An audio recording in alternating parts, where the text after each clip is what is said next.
patchwork of health insurance coverage in the U.S. and its impact on Mississippians. How did we get our system of health insurance? Starting at the very beginning, from early on in this country, most people paid for their medical care through cash or bartering. They paid cash to the local doctor or gave them chickens or eggs or something of similar value from their farm. Then in 1929, Blue Cross set up a prepaid hospital plan in Texas. It was offered by Baylor University Hospital to teachers. They could pay $6 a year, and that would give them 21 days of hospital care. And that was not technically insurance. These Blue Cross plans were really just nonprofit organizations, and they were doing this to help local teachers be able to afford hospital care. This development, however, is generally considered the very beginning of health insurance in our country. In 1931, in New Jersey, Blue Cross did the same thing but used multiple hospitals rather than just one hospital. The American Hospital Association noticed this, loved the concept, and started promoting it to other states. They developed model legislation to create Blue Cross plans. These plans were created as nonprofit organizations in the states. By 1939, half of the states had passed legislation that would authorize a Blue Cross plan.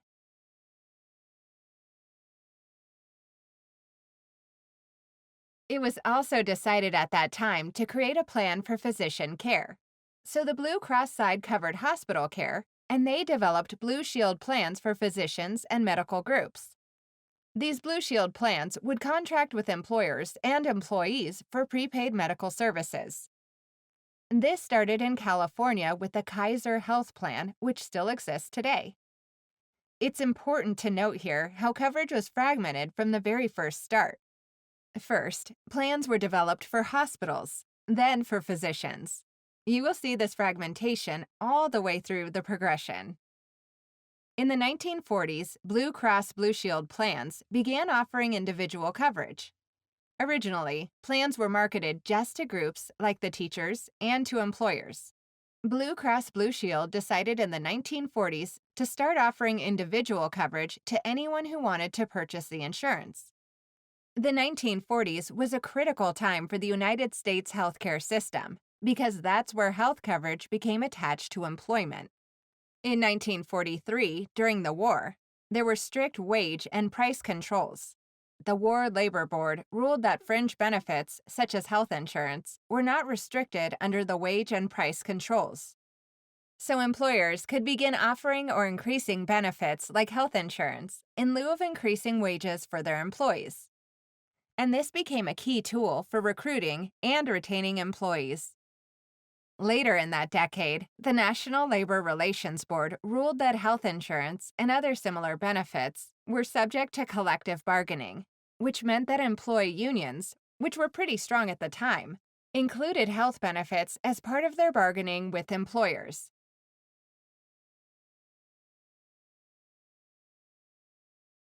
In 1954, the Internal Revenue Service ruled that these benefits were exempt from income taxation, both for the employer and the employee. This ruling solidified the link between employment and health insurance. It's one of the things that separates the United States from most of other developed countries. That connection between employment and health insurance was firmly set by the mid-1950s.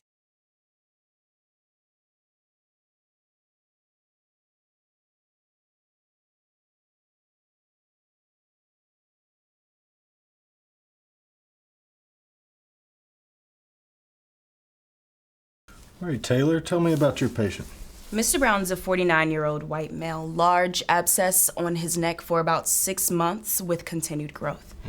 Any pain? Yes, Mr. Brown rates his pain at about an 8 out of 10. Tylenol and ibuprofen are not working, and on top of that, he was laid off earlier this year and has been unable to search for another job due to the pain. Sorry to hear that. Where do you work? He had a good-paying job in an oil field, but now he's concerned about if he'll be able to afford his doctor's visits. We'll take care of that. Any other medical conditions? No surgical history, smokes daily, and drinks beer occasionally.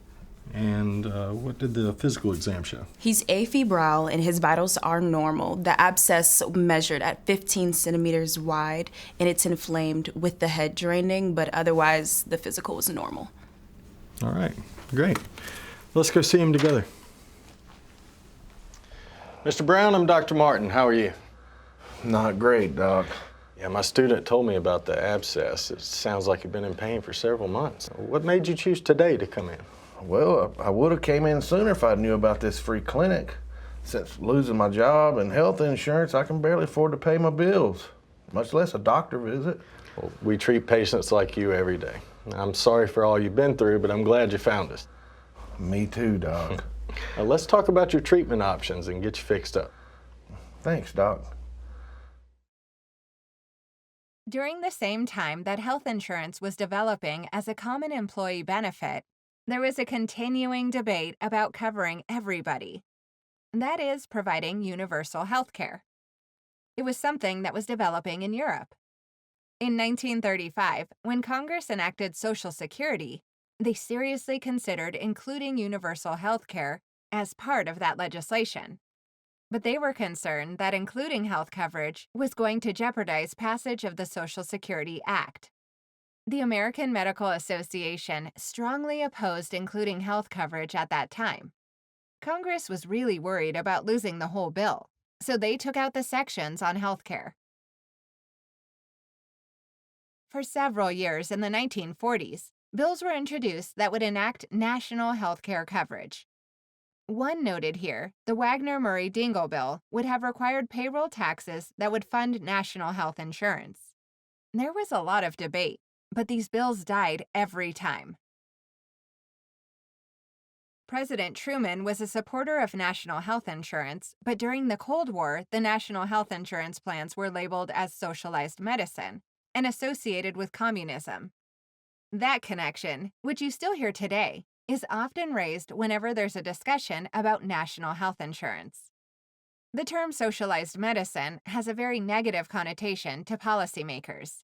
That association, which developed during the Cold War, still remains, and is a key reason from the policy perspective of why there is little serious discussion about implementing national health insurance or universal coverage.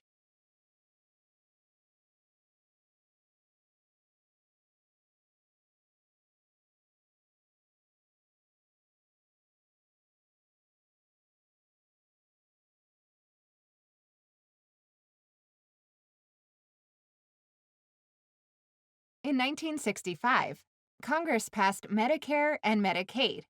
Medicare is a federal program for the elderly, people 65 and older, and for the disabled.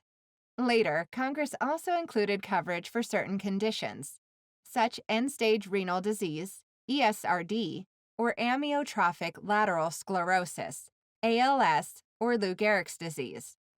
Medicaid is designed to cover the poor, and it is a joint federal-state program. These are very different programs. Sometimes you'll hear people use the terms interchangeably, but they're not the same in structure or funding.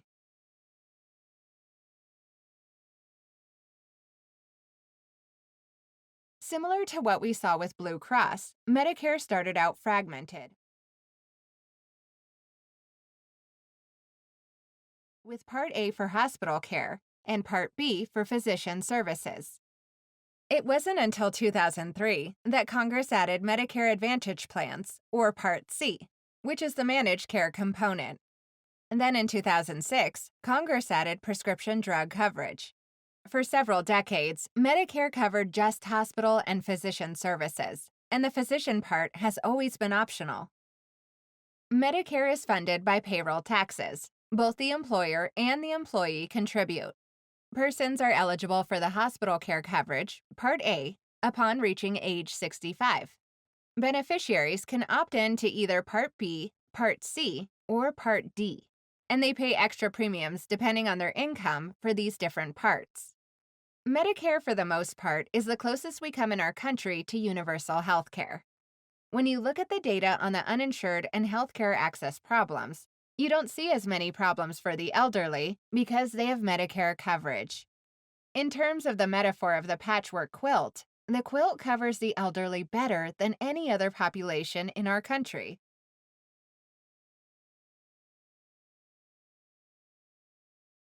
Then there is Medicaid, which was intended to cover poor people who could not afford health insurance and did not have access to employer-based coverage.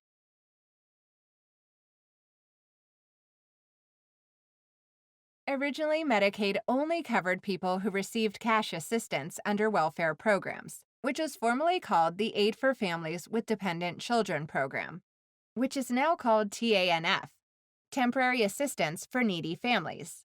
That early connection to welfare programs persists. Many people, particularly policymakers, still consider Medicaid a welfare program and think that people get a check from the government if they're on Medicaid. From a policy standpoint, this belief causes a lot of problems in debating the merits of the program.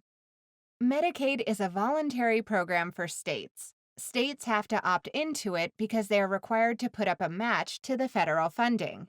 The states that have higher income levels pay up to 50% of the program.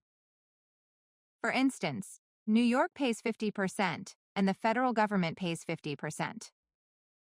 States that have higher poverty levels, like Mississippi, pay a much lower match. Excluding Medicaid expanded states, Mississippi has the lowest match requirement of all states, which is 23%. Mississippi was the second to the last state, just ahead of Arizona, to implement Medicaid. The Mississippi legislature enacted Medicaid in 1969. And in 1972, Medicaid was expanded to cover disabled individuals, people who are on the Supplemental Security Income Program, also known as SSI.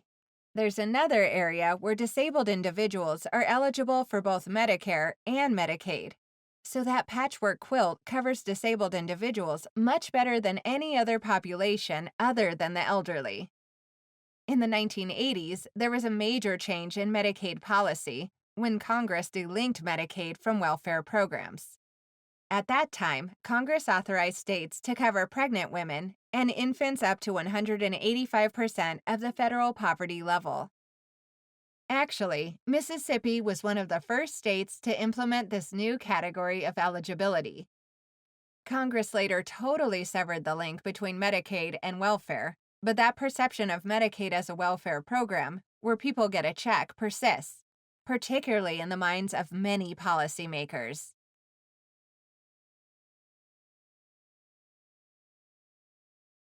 In Mississippi, to be eligible for Medicaid, an individual must not only meet the income requirements, but they also have to fit into a certain eligibility category. As mentioned earlier, pregnant women and infants to age 1 are eligible, now up to 194% of the federal poverty level. Children are eligible up to age 19. For low-income elderly individuals, Medicaid can cover expenses like their Medicare Part B premiums and copayments that are not covered by Medicare. The same is true for low-income disabled individuals. As of 2025, Mississippi's Medicaid income cap for parents and caretaker relatives is 24% of the federal poverty level. The 24% cap is one of the lowest in the United States. This would mean that the monthly income for a family of 2 would be $394 per month, $495 for a family of 3, and $596 for a family of 4. Childless adults are not eligible for Medicaid in Mississippi unless they're disabled, no matter how low their income. Income doesn't matter. If they're not in one of the categories mentioned, they're not eligible for Medicaid. Most of the enrollees in Mississippi and Medicaid are children, but children are not very expensive to provide health services. If you look at expenditures for Mississippi Medicaid, most of the expenditures are for the elderly and disabled, even though these groups also have Medicare coverage.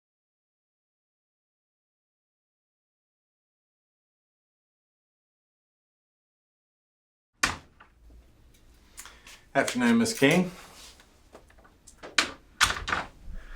I'm Dr. Martin. My student, Jamie, told me what's going on, but I would like to hear it in your own words. I But I've been feeling lightheaded and honestly depressed. I feel like I need to talk to somebody before doing something to hurt myself. Well, it takes a lot of courage to say that and to seek help, but you did the right thing by coming here. How long have you felt this way? For a while now. I was seeing a therapist, but I can't afford it after I got dropped from my parents' health insurance when I turned 26. Well, you're not alone. Being taken off of your parents' health insurance plan happens to lots of patients your age, and it can really take its toll when you've come to depend on it. I've been feeling so stressed, like I'm not in control, like I need help. I didn't realize how much the therapy was working until I didn't have the insurance to pay for it. We're gonna get you the help you need, okay? Now let me ask you, do you want to hurt yourself right now? I don't want to live. Thank you so much for your honesty. I think the next step is to get you to the emergency department and let them connect you with the right doctors. Can't I just get help here at the free clinic? Well, unfortunately, we aren't equipped to offer all those services here. But the ER is going to be expensive. I'm stressed enough without a giant hospital bill. I completely understand, but my number one priority is your health and safety, and the ER is best, with or without insurance. If that's what you think is best. Jamie mentioned how close you are with your family. Would you be comfortable calling them and having them take you to the ER? I can call if you want. Yeah, that would be nice. Thank you.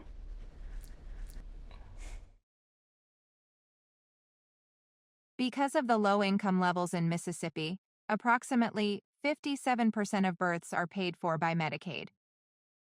Recently, Mississippi has passed legislation that increases access to Medicaid coverage for pregnant women. In 2023, Senate Bill 2212 became effective, extending postpartum Medicaid coverage from 60 days to 1 year. And in 2024, the Presumptive Eligibility Program was created through House Bill 539. Presumptive Medicaid eligibility for pregnant women allows for immediate outpatient prenatal care while a full application is reviewed. This allows women the opportunity to receive prenatal care within their first trimester. The coverage during pregnancy does not cover non-pregnancy related health problems.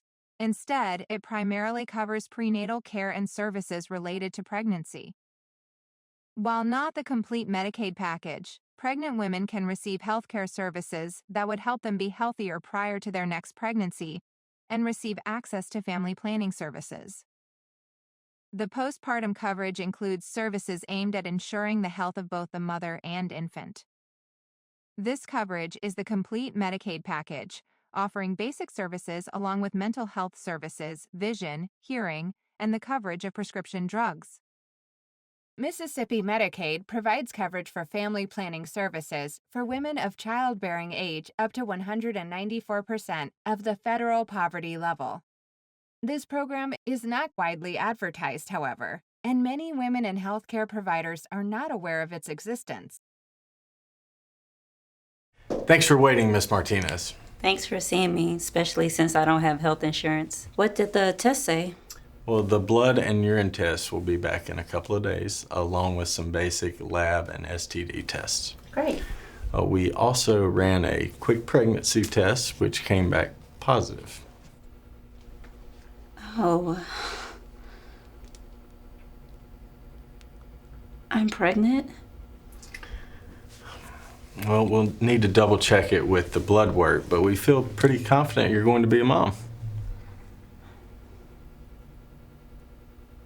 Sorry, I don't mean to be upset, but I don't know how I'm going to be able to pay for it. Well, you don't need to apologize. I can understand how the news could be shocking.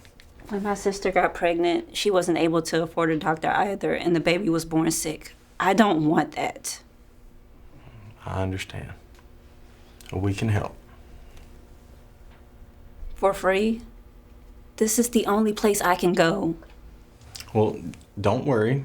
Even though we don't do maternal care here at the free clinic, you'll qualify for Medicaid due to your age, income, and being pregnant. Really? That's right. You'll have insurance to cover your health care while you're pregnant and also for a while after your delivery. I don't know what to say. How does it work? Well, it's easy. The free clinic will connect you with a social worker who can help you apply. Will it also be able to cover my child when she's born? Yes, since you qualify for Medicaid, he or she will be covered for 1 year after birth, and after that, you may still qualify for Medicaid or CHIP. What's CHIP? The Child Health Insurance Program. Each of these programs have certain age and income requirements, but I've checked your history and they'll qualify. I can't thank you enough. It's a lot to take in. Can I come back at a different time and meet with a social worker? Right now, I want to go home and just talk to my family. Yeah, absolutely. Let's get your appointment rescheduled. In 1997, Congress passed the Children's Health Insurance Program, which was eventually implemented in all 50 states.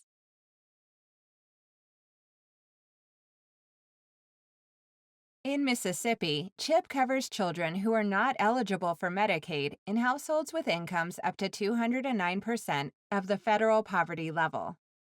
Since its implementation, the number of uninsured children in Mississippi dropped substantially. The uninsurance rate for children in our state is now almost 5%, which is the same as the national rate. Most of these uninsured children are income eligible for Medicaid or CHIP, but they're not enrolled. This is another population in Mississippi that is actually pretty well covered by that patchwork quilt of coverage. So now we see that the elderly, the disabled, and children are substantially covered by that quilt. Next, we'll look at the Patient Protection and Affordable Care Act, commonly referred to as just the Affordable Care Act.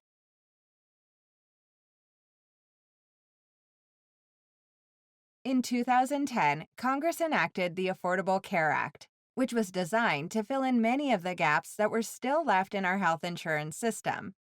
The ACA required expansion of Medicaid to cover all adults up to 138% of the federal poverty level. It provided subsidized coverage on a sliding income scale for those not eligible for Medicaid, from 100% to 400% of the federal poverty level. This coverage is through what's called the Health Insurance Marketplace.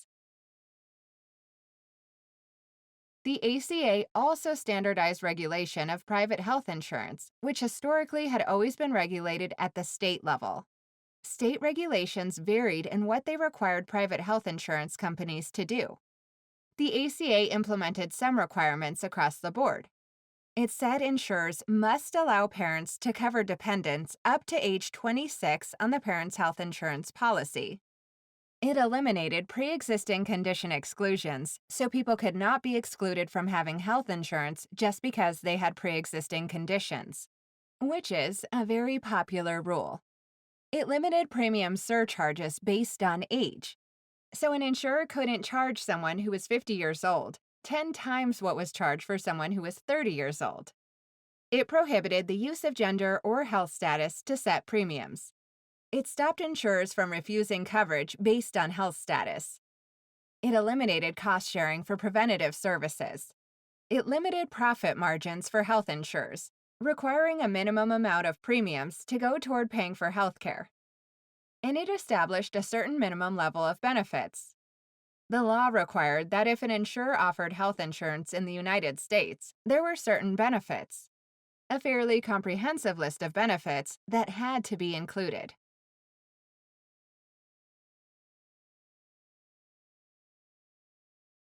Almost immediately, the constitutionality of the Affordable Care Act was challenged. The U.S. Supreme Court ruled that the ACA was constitutional. But the Supreme Court also said that the law could not require states to expand Medicaid, that it had to be optional for the states. Under the ACA's Medicaid expansion, The federal government pays 90% of the cost. The state would be responsible for the other 10%.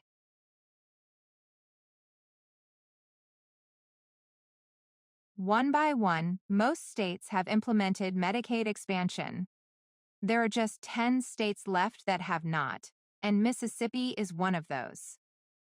Therefore, in Mississippi, adults with incomes below 138% of poverty are not covered unless they fall into one of those categories of elderly, disabled, pregnant, a child, or parent on TANF. Mississippi's biggest coverage gap is represented by these adults below 138% of the federal poverty level.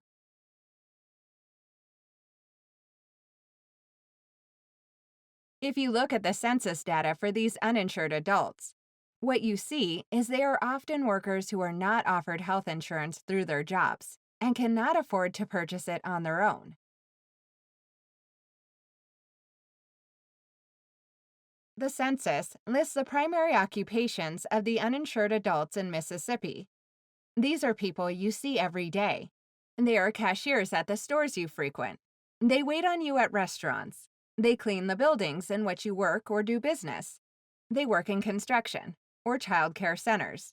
They drive trucks or work on your car. They sometimes work in multiple part-time jobs. They don't earn enough money to buy an individual insurance policy, and they are not offered insurance at their work. They really don't have any viable options. Very few people pay the full price for their own health insurance. Those who have health insurance are being subsidized or sponsored by someone. The government subsidizes coverage for people who are on public programs like Medicare, Medicaid, the Children's Health Insurance Program, or the Health Insurance Marketplace. Employers subsidize coverage for their employees. Employees often don't realize that their employer is paying 75 or 80% of the premium for their coverage. If someone works for an employer who doesn't offer health insurance and they don't fit into one of the categories to qualify for a federal program, they don't have a sponsor. They don't have any source to subsidize their coverage. This is a hole in the patchwork quilt of coverage that has not yet been addressed.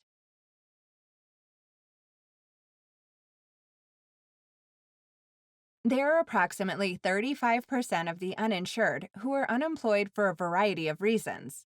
They are generally eligible for COBRA coverage, but with COBRA, you have to pay the full cost, including what your employer was paying. Very few unemployed can afford that for very long.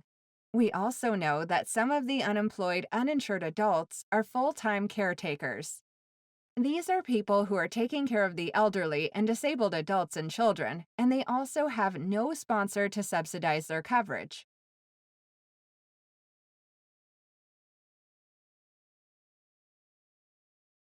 As mentioned earlier, the standardization of private health insurance, which was part of the Affordable Care Act, required health insurance policies to cover a list of essential health benefits.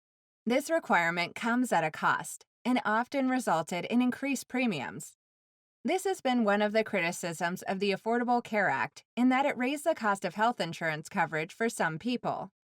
In response to this concern, policymakers at both the state and federal levels have tried to make exceptions to allow for more affordable plans.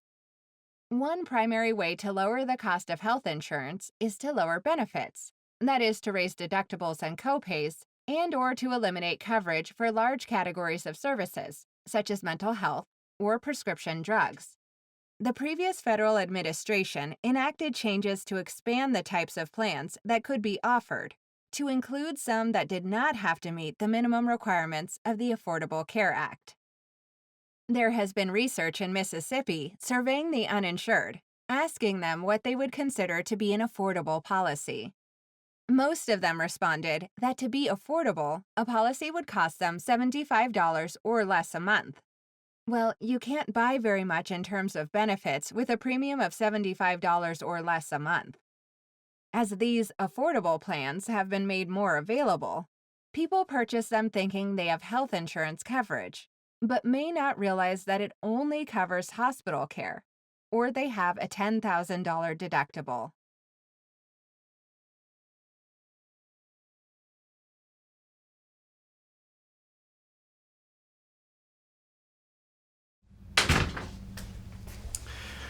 Mrs. Green, how are you today? How are those 3 grandkids? Oh, they're doing fine, growing way too fast. They're all living with us now. Keeps us busy. That's great. Well, what brings you in today? My regular diabetes checkup. Okay, I thought we wouldn't be seeing you anymore here at the clinic since you got a new job that has health insurance. I love my new job at the dental clinic across town. And sure, I miss my old job, but let's face it, it didn't come with health insurance, and that's important. Well, it sure is, but your new job comes with insurance, right? Well, yes, but the problem is I have so many checkups with my diabetes, and this new deductible is so much higher. Yeah, I understand. Many insurance plans like yours come with a lower monthly rate but higher deductible. They pay for some things, but most of it I have to pay for, and they take it out of my paycheck. Well, I'm so sorry. I know navigating the healthcare system can be quite daunting. And expensive. Look, I know I still need to see a doctor, but I can't afford it.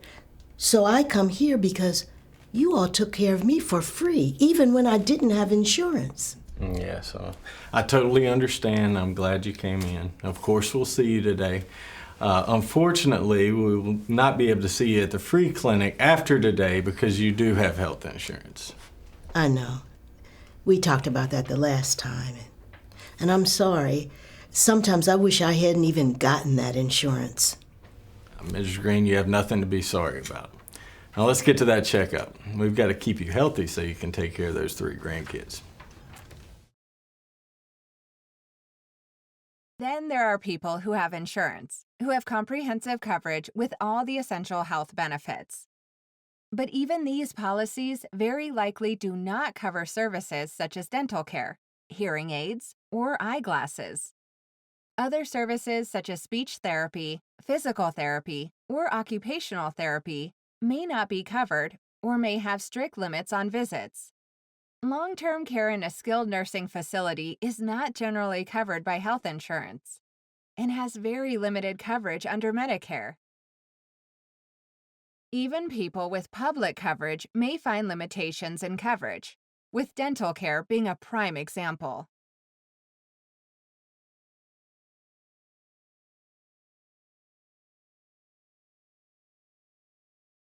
All right, the anesthetic should start working soon.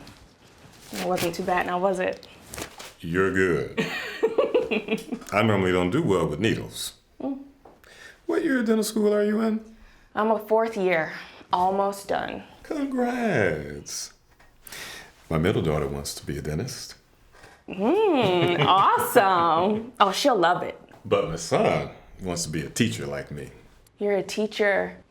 Great way to make a living. What grade? 6th grade. Going on 20 years now, but it's gotten a lot tougher making a living at it. I get health insurance through work, but not dental insurance anymore. I'm sorry. What happened? We had to drop our dental coverage a few years ago to save money. My wife had to cut back her hours at work to care for her parents, and our dental insurance was one of the first expenses we had to get rid of. Sure am glad to find this free clinic. Oh, we're glad to have you here today. Not being able to afford to find a dentist? Well, let's just say it's a real pain. Yeah, being underinsured is something I see every day. And yes, oral pain is no fun. Sure takes the joy out of teaching. But thankfully, I've got somewhere to go until I can afford dental insurance again. Happy to help. Now, let's work on getting you back to where you belong, in the classroom, pain-free. Policy is not always driven by facts and statistics. Perception is an important component. It's important to understand some of the common beliefs and opinions, particularly of the policymakers that influence decisions. One comment often overheard is that Medicaid already covers poor people. If you asked most adults in Mississippi, they would likely agree that Medicaid covers poor people. Therefore, when they hear about Medicaid expansion, they may think the proposal is to expand it into the middle class. Another common belief is that anybody can get health care. They can just go to the emergency room or primary health care center. They don't realize that these sites are primarily for acute problems. What do people do if they need drugs for hypertension or diabetes, or need a biopsy for potential cancer?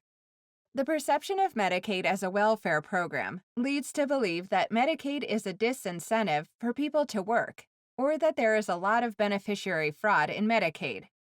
Some have expressed concern that if the state expands Medicaid, there won't be enough doctors because the state already has a shortage of doctors.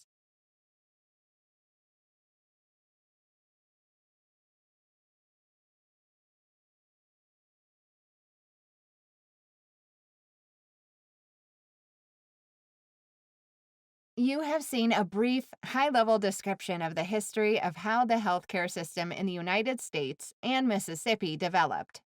It's been rather fragmented and haphazard. We've ended up with pieces and parts of different populations covered, and some left with no options. This history omits a policy decision with which many other developed countries have wrestled: whether healthcare is a right or a privilege. Some countries have decided that every citizen has a right to a certain level of healthcare, and this principle underpins their policies. The United States also relies heavily on the private sector in healthcare delivery and coverage, and has a strong business approach to healthcare.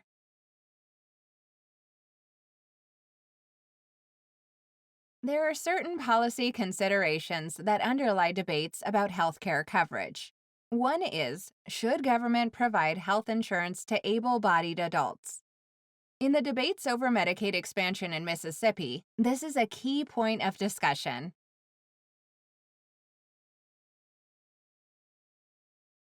There are many policymakers who think not only that it is really not the role of government to provide health insurance to able-bodied adults, but in fact, it's really not the role of government to be providing health care at all. Healthcare is a commodity like everything else we purchase. The government should be involved in infrastructure, streets, and public education. But providing healthcare is not the role of government.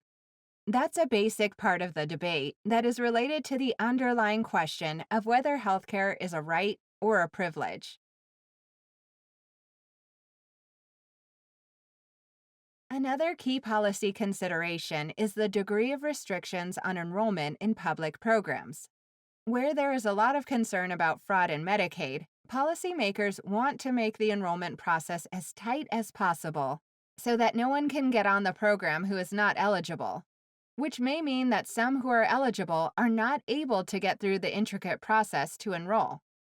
Policymakers who do not think there is much potential for fraud often want to make enrollment as easy as possible so that all those eligible for the program are able to receive services.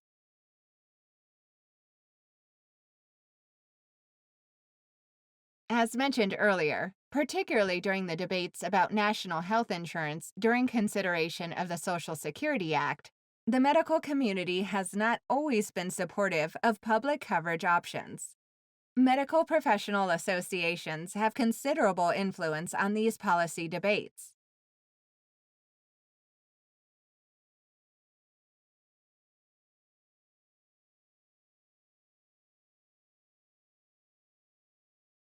For those people who are interested in how to get involved in these policy debates or how to have input into the process, it should be noted that everyone can always help educate their legislator or congressman. Telling the patient stories can help to humanize policy issues. It's not about numbers, and it's not about data, but it's about people. You can help people understand that the state has uninsured, hardworking citizens who have few options. That's why they end up at the Jackson Free Clinic. It's not that they're lazy people who don't want to work and just want a handout. These are hardworking people who are not provided any options by our current system.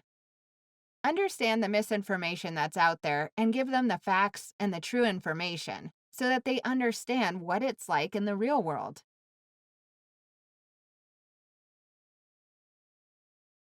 Getting involved in local and state medical association groups is also helpful. Having numbers behind any debate is always better than going it alone.